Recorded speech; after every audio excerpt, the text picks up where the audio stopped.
Bismillahirrahmanirrahim. Assalamualaikum warahmatullahi wabarakatuh. Yang sama kita muliakan dan kita hormati para alim ulama, para kiai, para kesepuhan yang selalu kita harapkan doa serta keberkahannya. Ya insyaallah mudah-mudahan Allah panjangkan umurnya, disehatkan badannya, diberkahi kehidupannya di dunia wa dunya wal akhirah. Amin ya rabbal alamin. Salam ta'zim kami pula sampaikan kepada jajaran pemerintah daerah, wabil khusus Bapak RT, Bapak RW serta Bapakku atau yang mewakilinya. Insyaallah mudah-mudahan Allah panjangkan umur, sehat wal afiah, dijadikan jabatannya di dunia ini penambah nilai ibadah di sisi Allah. Amin ya rabbal alamin. Wabil khusus kepada akhina al-mahbub, kita manggilnya Wahardian, kita manggilnya Uwa, suka-suka gua. Kita hormati Bapak Dian Hardiansyah dan Ibu Fitriana yang insyaallah mudah-mudahan Allah jadikan keluarga yang sakinah, mawaddah warahmah, dan diberikan keturunan yang saleh salihah. Wabil khusus kepada putra-putri yang telah diakadkan kepada Adinda Putri Febrianti dan Ananda Jumedi, ya insyaallah mudah-mudahan Allah panjangkan jodohnya, dijadikan keluarga yang sakinah, mawaddah warahmah, serta diberikan keturunan yang saleh salihah. Amin ya rabbal alamin. Masih hujan nggak? Gerimis nggak? Kalau di Hadramut ada acara yang diundang 1000. Kalau acara tersebut tiba-tiba hujan, yang datang bisa 5000. Bedanya kita tuh. Kenapa? Hujan itu rahmah. Mereka menghargai turunnya rahmah, sehingga ini semua akan menjadi saksi di yaumil qiyamah tatkala kita harus masuk ke dalam neraka jahanam. Berkah daripada air hujan yang diturunkan dengan niat kita menuntut ilmu, air hujan ini akan menjadi saksi di yaumil qiyamah, dan air hujan ini yang dapat memadamkan api neraka jahanam. Amin ya rabbal hadirin wal hadirat rahimakumullah. Alhamdulillah, alhamdulillah wassalatu wassalamu ala rasulillah Muhammad ibni Abdullah sallallahu alaihi wasallam wa ala alihi wa man walah, wa la hawla wa la quwwata illa billah. Subhanaka la ilma lana illa ma 'allamtana innaka antal alimul hakim. Rabbi ishrah li sadri wa yassir li amri wahlul 'uqdatan min lisani yafqahu qawli. Rabbi zidna ilma warzuqna fahma. Walhamdulillahi rabbil alamin. Pertama-tama limpahan puji serta syukur kita panjatkan kehadirat Allah Subhanahu wa taala yang Maha Agung, yang Maha Luhur, yang Maha Bijaksana, yang alhamdulillah di malam yang penuh keberkahan ini, di malam yang penuh kemuliaan ini, Allah masih izinkan kita mencicipi dari sekian banyak nikmat yang Allah berikan kepada kita. Wabil khusus nikmat Islam, nikmat iman, nikmat sehat wal afiah, nikmat umur yang panjang yang insyaallah mudah-mudahan kenikmatan ini tidak Allah hapus sampai ajal menjemput kita. Dan mudah-mudahan kenikmatan ini yang diharapkan bagi seluruh hamba Allah, khususnya umat Nabi Muhammad SAW, kita dimatikan dalam keadaan husnul khatimah. Amin ya rabbal alamin. Salawat beserta salam terlimpah curah kehariban Nabi besar Muhammad SAW serta keluarga, sahabat hingga umatnya sampai yaumil qiyamah. Amin ya rabbal alamin. Hadirin wal hadirat rahimakumullah. Kalau kita terus menceritakan tentang keistimewaan pernikahan, pernikahan itu keistimewaannya dunia wal akhirah. Kenapa dikatakan keberkahan pernikahan itu dunia wal akhirah? Sesuatu yang diharamkan dihalalkan oleh Allah. Yang tadinya dikatakan zina, maka saat dia menikah itu adalah suatu halal sunnah baginda Nabi Muhammad sallallahu alaihi wasallam. Yang tadinya haram jadi halal. yang tadinya maksiat menjadi taat. Kenapa? Keistimewaan di akad nikah ini membawa keberkahan di dalam kehidupan pasangan jika mereka melaksanakannya dengan membawa iman. Pernikahan itu tidak didasari iman, maka jangan harap pernikahan itu akan menjadi suatu keberkahan. Jika keimanan dibawa hanya dengan hawa nafsu atau dengan syahwatnya, maka siap-siap akan tiba kehancuran pernikahan tersebut. Maka dari itu Nabi SAW mengatakan awal pernikahan, coba kita dengar di khutbah nikah. Khutbah nikah itu ada ayat yang dikatakan oleh Nabi SAW. Khutbah nikah ini bagian rentetan akad nikah. Nabi SAW mengatakan di dalam firman Allah, ya ayyuhalladzina amanu ittaqullaha haqqa tuqatih wa la tamutunna illa wa antum muslimun. Kenapa? Wahai orang yang beriman, kata Allah, takutlah engkau kepada Allah, bertakwalah engkau kepada Allah dengan sebenar-benarnya takut, dengan sebenar-benarnya takwa kepada Allah. Ini satu peringatan yang diberikan oleh Allah, karena setiap pernikahan itu wajib untuk menambahkan ketakwaan kita kepada Allah. Jadi bukan hanya sekedar menggugurkan urusan duniawi, urusan ranjang, urusan yang pegangan tangan yang tadinya haram jadi halal, bukan, tapi membina satu keluarga yang taat, yang ibadah kepada Allah, dan ditambahkan keimanan yang besar di hadapan Allah. Nah, ini di rumah tangga kita udah begitu belum? Sholat subuhnya masih jam 7, betul? 7 sholat duha atau sholat subuh. Nah, itu hati-hati.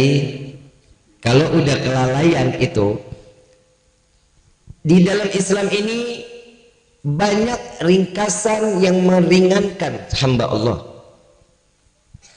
Jika satu hari dia telat, bib saya kesiangan bangun jam 7 sholat subuh, silahkan dimaaf, tapi besok nggak boleh diulangin lagi. Nah, ini rutin, tiap hari bangun jam 7, mandi, pakai baju, sarapan, ke kantor, sholatnya mana gitu. Jadi hidup mau berkah, jangan pernah tinggalin sholat. Rezeki mau melimpah, jangan pernah tinggalin sholat. Saya kalau buat masalah sholat, saya ngelihat dari teman-teman kita di Kali Aren lah khususnya. Saya kenal sama teman-teman di Kali Aren ini kurang lebih bulan April saya kenal. Betul-betul saya dekat dengan teman-teman yang ada di Kali Aren dari bulan April sampai sekarang. Insya Allah mudah-mudahan pertemanan ini terus sampai yaumil qiyamah. Pertemanan ini yang bisa membawa kita satu manfaat sehingga kita bisa mendapatkan saling syafaat kelak di yaumil qiyamah. Amin ya rabbal alamin. Buat teman-teman yang ada di Kali Aren, khusus yang buat teman-teman kita nih, kecuali aja ya. Ada tak aja? Duhanya luar biasa, wajib duha. Kenapa? Ini salah satu pintu rezeki yang dijanjikan oleh baginda Rasulullah Sallallahu Alaihi. Coba kebayang, mau kaya nggak? Mau kaya nggak? Lemes amat. Mau kaya nggak? Mau kaya apa mau berkah? Kaya nggak jadi.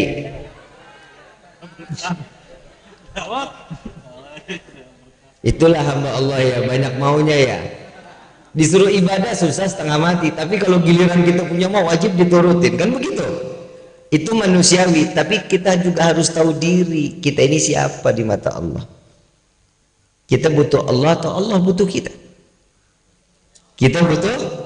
Nah, bagaimana caranya kalau sekarang gini, ibu, bapak mau ke warung, mau beli rokok, butuh, jangan rokok deh, apa ya Pak, sabun deh, sabun mandi, bukan sabun cuci. Bapak mau beli sabun mandi, yang bapak cocok sabunnya itu, ternyata nggak ada. Kecewa nggak? Cari di warung lain nggak ada juga. Kecewa nggak? Ada tapi jauh banget.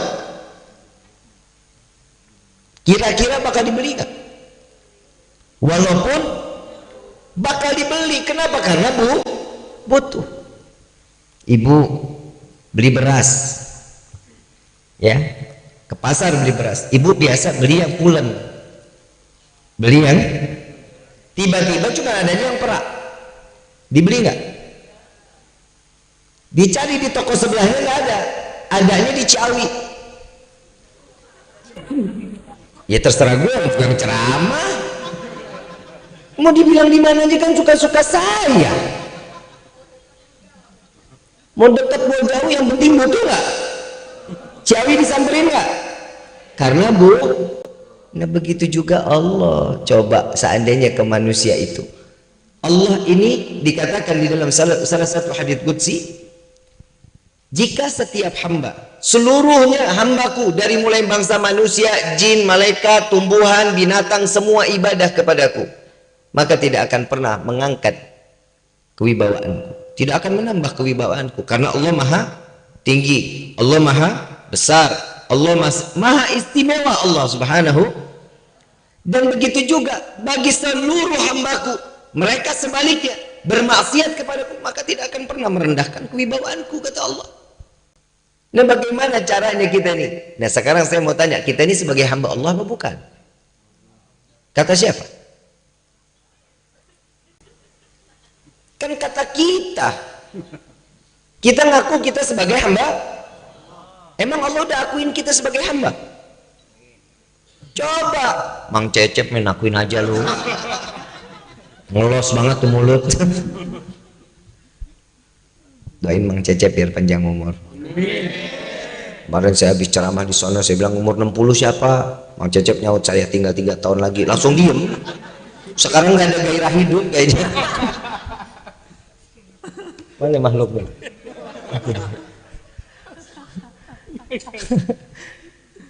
Sampai di mana itu tadi?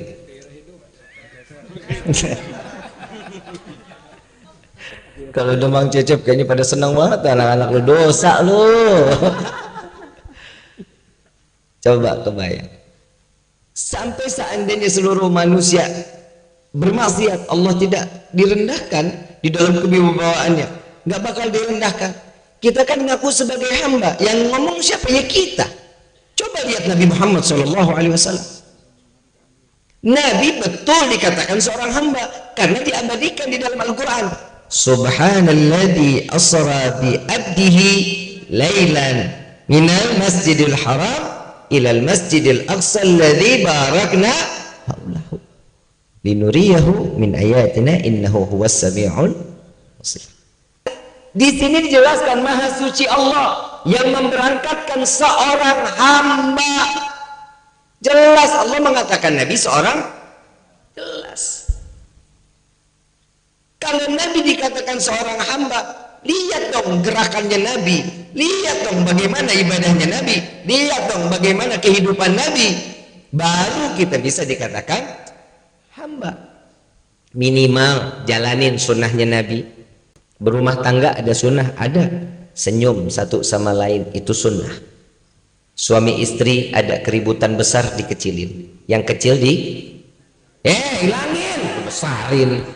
Kiamat kubro lu. Ada masalah besar dikecilin, ada masalah kecil dihilangin. Itu sunnah Nabi Muhammad SAW. Nabi setiap ada permasalahan di dalam rumah tangga, semua bentuknya syariat, semua bentuknya syariat. Sampai Nabi ini banyak memberikan ilmu masalah pernikahan. Yang pertama, istri itu banyak larangan-larangannya. Di dalam hubungan suami istri banyak larangan-larangannya. Dia udah menikah nggak mau seenaknya aja, bukan seenaknya aja, macam-macam itu. Tidur nggak boleh ngebelakangin suami. Itu salah satu sunnah Nabi Muhammad SAW. Jika dia berbalik sengaja membelakangi suami tanpa izin dari suami, Allah laknat itu istri sampai dia kembali lagi di hadapan suaminya. Bu, biasa belakangin suami nggak? Udah ngebelakangin, kentutin lagi. Nggak boleh. Kecuali lagi tidur, bener-bener tidur. Tidur belakang kanan kiri ya terserah, nggak apa-apa. Tapi kalau dianya masih sadar, mau berbalik izin. Yang aku belok kiri dulu ya. Kalau belok kanan soalnya jauh arahnya. Ya. Telentang nggak boleh. Tengkurap nggak boleh. Perempuan nggak boleh telentang. Laki-laki tidur nggak boleh tengkurap. Ya, ini tidak diperbolehkan. Usahakan madhab ke kiblat sebelah kanan, arah ke barat. Arah ke barat, madhab kiblat. Kenapa? Tidur itu, kalau saya mengatakan ke teman-teman yang sering tidur itu manasik mati. Belajar mati. Karena kematian itu ya sama udah sama tidur. Setiap orang yang beriman soleh, banyak amalannya, pahalanya dia banyak, salatnya dia bagus, baca Qur'annya dia bagus. Apa kata Nabi SAW? Diibaratkan mereka tidur dengan nyenyak sampai ketemu di yaumil padang mahsyar. Yaumil kiamah dia hancurkan, mereka bangkit. Orang yang ditidurkan di liang lahat saat dia meninggal diibaratkan seperti ditidurkan, itu seperti yang dikatakan saat datangnya kiamat dia bangun. Ya Allah, baru tidur sebentar tapi udah bangun lagi. Tapi kalau orang yang penuh dengan dosa, saat dia tertidur bangkit kalang kabut, apalagi siksaan yang akan aku hadapi, katanya. Ibu bapak yang dirahmati oleh Allah, saya sebenarnya mau ngebahas pernikahan, tapi jujur saya lebih senang untuk mengingatkan kematian. Kenapa? Ibu bapak yang dirahmati oleh Allah, kematian itu tidak datang dengan permisi. Ada 3 tamu yang datang ke kita tanpa permisi. Yang pertama, rezeki. Yang kedua, yang kedua,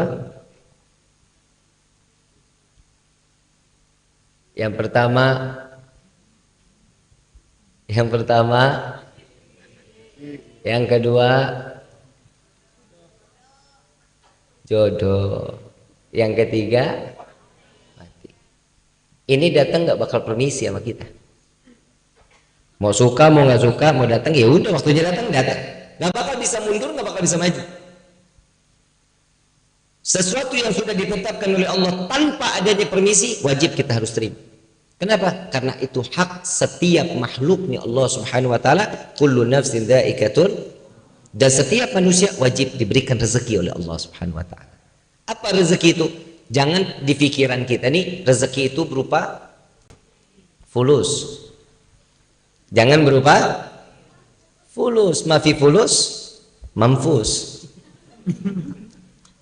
Kalau kita kan nyari duit mati-matian banget ya. Iya lebih abang, soalnya kalau lagi nggak punya duit tuh, berasa pengen mati rasanya. Ini yang bahaya. Kenapa? Rezeki kan kita tahu Allah udah pasti takar buat kita rezeki. Nggak akan dikurangin rezeki buat kita.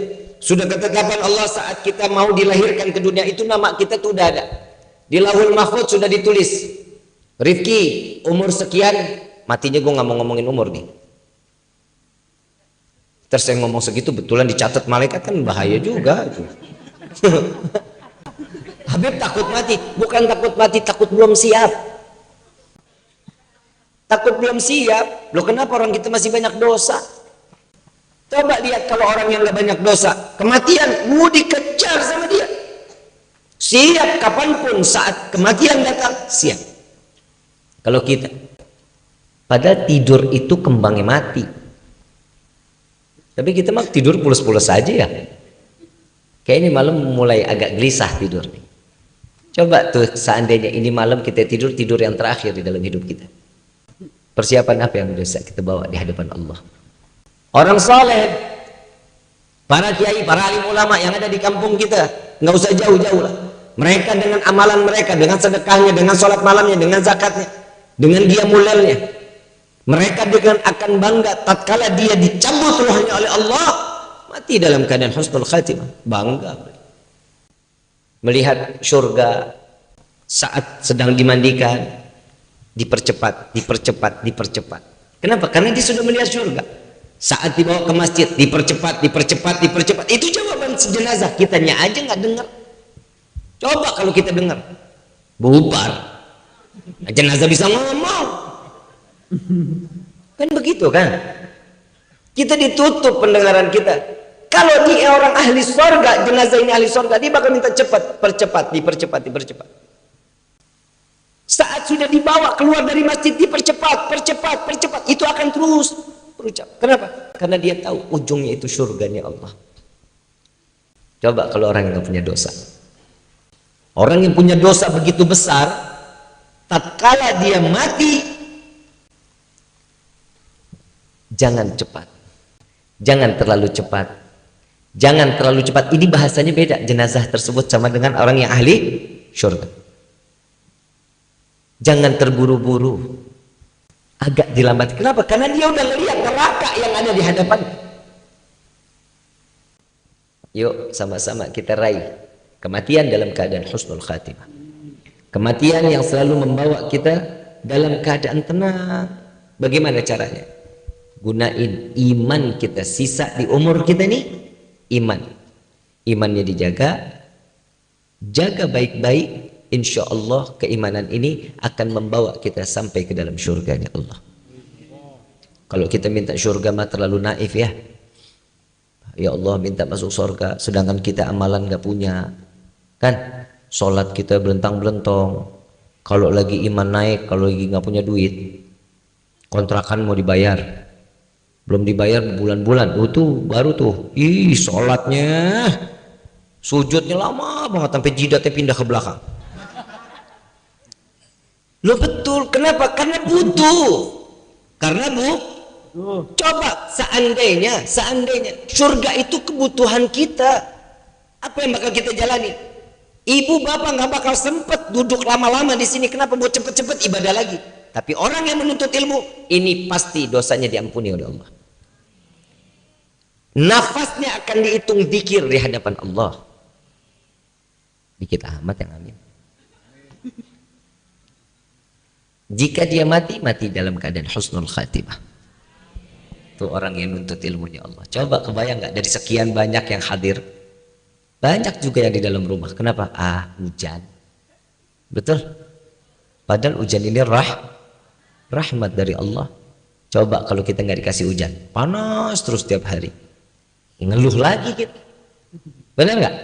Tapi insya Allah mudah-mudahan Wahardian benar-benar acaranya ini digabul oleh Allah Subhanahu wa taala, mendapat pandangan rahmah dan ridha dari Allah Subhanahu wa taala. Amin ya rabbal Fatihah bil qabul wa tamam kulli sul wal ma'mul sallallahu dhahran wa batilan fi dini wad dunya wal akhirah dafi'atan li kulli syarr jalibatan li kulli khallana wa li ahbabina wa li walidina fi dini ma'al lutfi wal afiyah wa alaniyah anna Allah nabiru qulubana wa gwalibana ma'ad duga wal huda wal afaf wal mauti ala dinil islam wal mauti ala dinil islam والموت على دين الإسلام والإيمان بالحمنة والامتحان بحق سيد ولد أدنان ولكل نية صالح وإلى حضرة النبي المصطفى صلى الله عليه وسلم سر الفاتحة.